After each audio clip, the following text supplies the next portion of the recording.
Alright, player. So, as not promised, but suggested by the DM, he might be able to have some information enough for you, or for you to at least think about for your next play session. From absorbing this psychic squid that you managed to take down, you will get one passive for free out of it. You will now have psychic clarity unlocked. This grants the user mild resistance to mind-altering effects and a heightened awareness to dream and illusion states. So this isn't like a foolproof thing. Like this isn't like a 100% efficient, and it's definitely not as efficient because you'll be unlocking it at a very low level. But what it basically does is it kind of acts as a danger sense for psychic abilities. Now, not necessarily a danger sense, but it's more like you'll get like a tickle in the back of your head, or like your hairs might stand on end. Like you'll get this feeling or this sense that you're being psychically manipulated. So, yeah, the thing to keep in mind with it would be is like it works best for people who are around your level. People who are much more powerful than you, as far as psychic goes, could probably mask their presence or better hide their manipulation of you. So it's like it's something that you'll have to grow if you want to really go on that like psychic type side of things. But it's something that you have now. It'll always be on. If the DM doesn't mention it, you can feel free to toss out, "Hey DM, what about this?" If you remember it. It may just be a fact that the psychic you are up against is it's just more potent with their psychic abilities to the point where they can hide them from you. Or it might just be that the DM forgot about that passive for now, and the DM will correct things accordingly. You can, like I said, you won't get punished for asking about it. Was what I was getting at. Hopefully, the DM remembers. So you will get that for free. From there, you get 1, 2, 3, 4, 5. You have 5 choices as far as what you get from this creature. Now, keep in mind that as per usual, you can always find another one of these creatures potentially and kill it to get another one of these choices. And I can tell you for sure they're a bit on the rare side. Like if the DM's working out like a creature rating system, where like class 1 creatures are like the fish that you were just kind of passing by, like that have like no genetic adaptations, like nothing you can really gain from them. Like where class 2 creatures will probably be like just like larger biomass things, like you might get a little something out of them. Class 3 will probably be like the 3 specialized fish that you got: the chameleon weave, the toxic barg, and then the toxin immunity to things in that biosphere that you're in. So yeah, like I said, those will be class 3. Class 4 will probably be the apex shark that you managed to get. Like it's on the bigger side. It's more on the ferocious predator, dangerous side. Class 5 will probably be what do I want to say? I don't know if I said I want to say this squid would probably be like a class 6, and then like class 7 would be like guardian level, because this squid is very specialized. So it's like something around a class 5 might just be a much larger creature, or like a smaller creature with special powers. Whereas like this squid was a pretty decent sized creature with very specialized powers, like especially like being psychic like that. Like where class 5 is probably something more natural. Kind of like the apex shark, only bigger or badder or something like that. So that's something to keep in mind. So like right now it goes up to class 7. So the one thing you can choose from, the first thing is psionic potential increase. Like this is just a flat boost to your psionic potential of your character right now, and it's like it affects like all of your psychic abilities, and your limit of mind will get better. Like your psychic blast will get better, your psi blast, everything like that.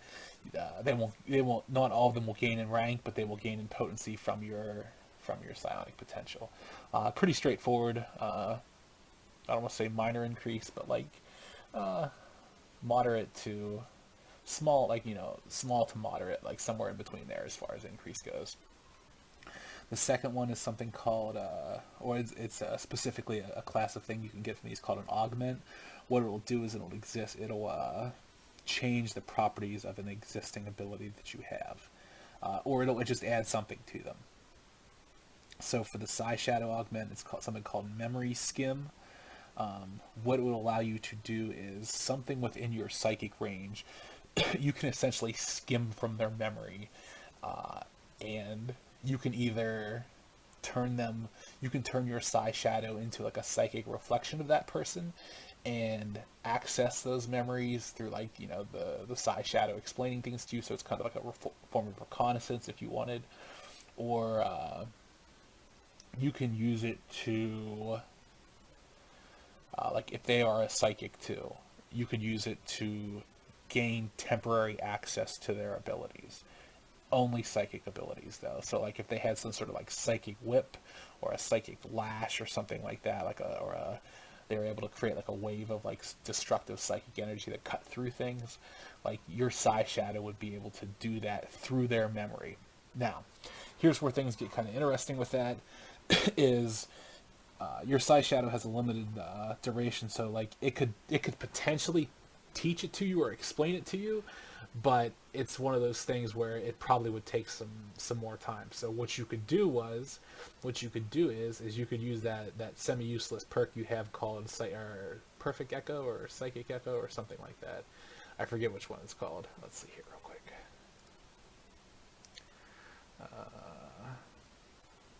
Soul echo. That's what it is.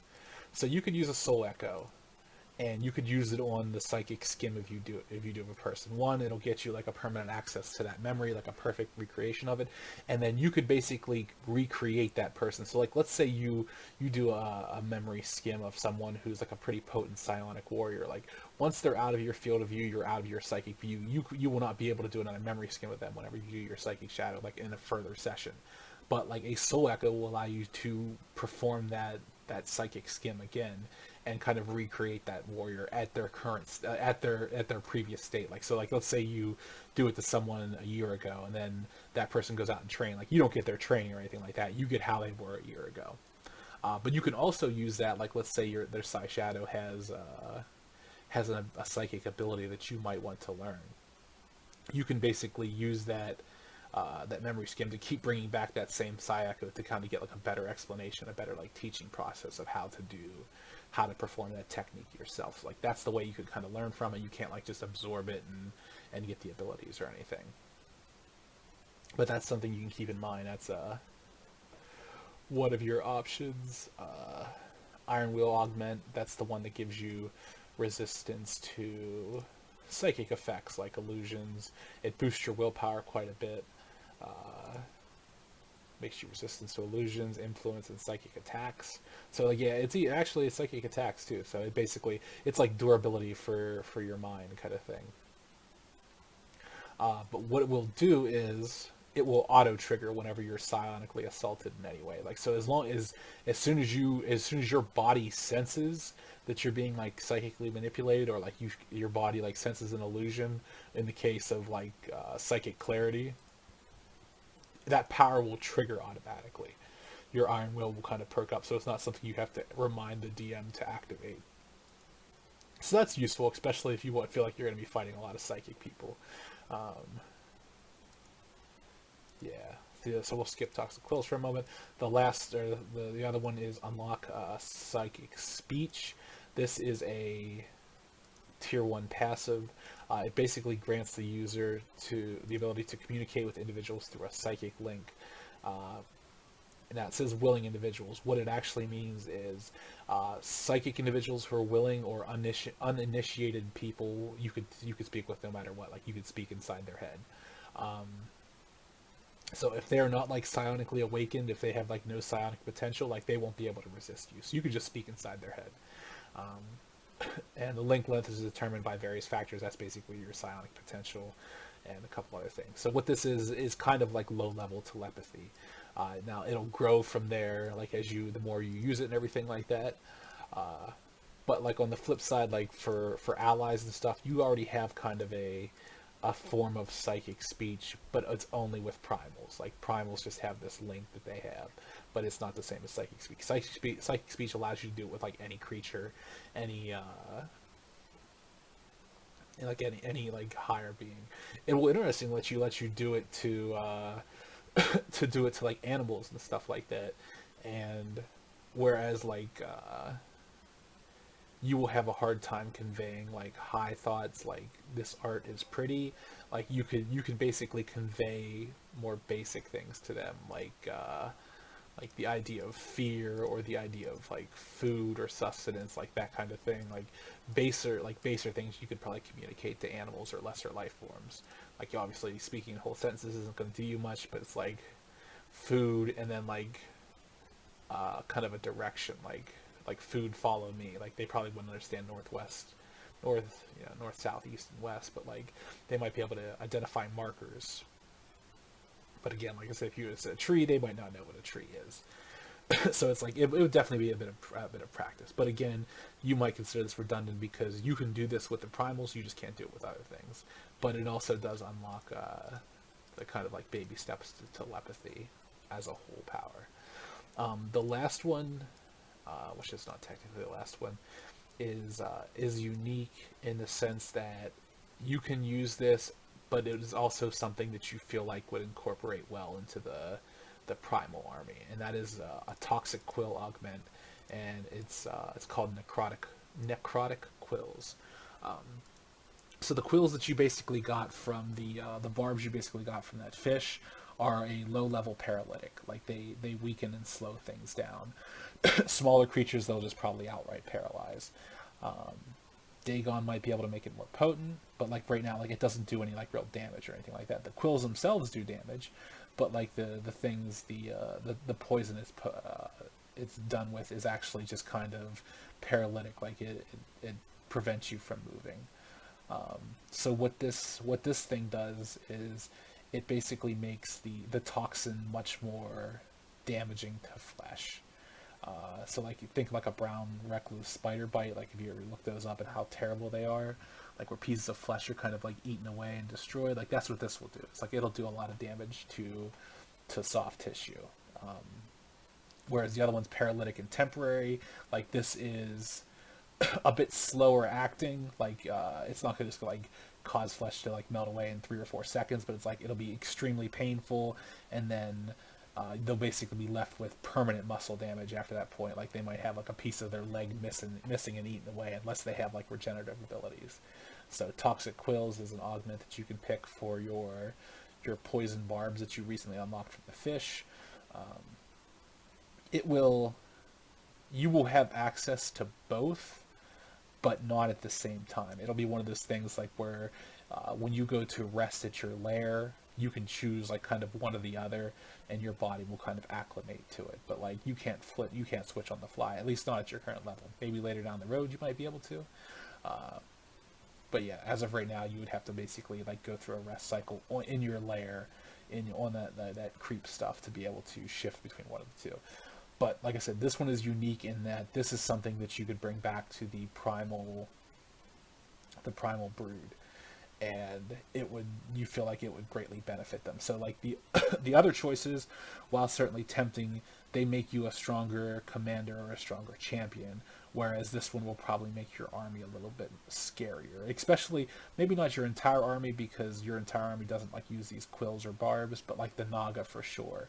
It's something like the Naga will be able to use, or at least you speculate they'll be able to use. So that's something that could influence your thinking, is like, do you want to be the one man army? Like I mean, like I said, technically you are the one man army until you can kill this guardian on the planet. But like if you could bring this back for the primal brood, like that would make them a lot stronger or a lot more deadly, I guess, or potentially more deadly. Yeah, so that's just something you can kind of think about, whether or not it wants to influence your decision or not. The other thing, I hope I didn't touch on this, because I did this video once and then I kind of messed up some things, so I wanted to fix it up, is as you like right now, like as you increase with your character, like you'll be able to get like more abilities from things. Like right now it's just you're limited to one because of where your character's at as a starting character. Like if you got to be a very high level character, like you might be able to get 3 or 4 of these abilities, maybe even all 5, from just one creature, and then you might get them at higher levels too. Like right now you get them at starting levels, like the lowest they can possibly be. But that's just something to work towards, because you gotta have a little character progression. progression or anything like that. But that's something to keep in mind. Like if you're wondering, like, hey DM, why can't I get this and this? It's like what it is your the way your body kind of extracts that genetic information. It's like it pieces it together from the biomass, but like you might only have, whereas like your genetic understanding of things, it might require you an entire creature to get one of these, like to basically piece together the genetic code for these powers and adaptations. Whereas when you get better, it's like you might only need like half a creature, and you might be able to get all 5 of these out. Like when you're when you're really good at what you do. So that's just something to keep in mind there. But yeah, like I said, you can either think about a choice or you can make it during your next session, whatever you want to do, player. And if you have any questions, feel free to hit me up before that time, or you can just wait for the session. All right, take it easy.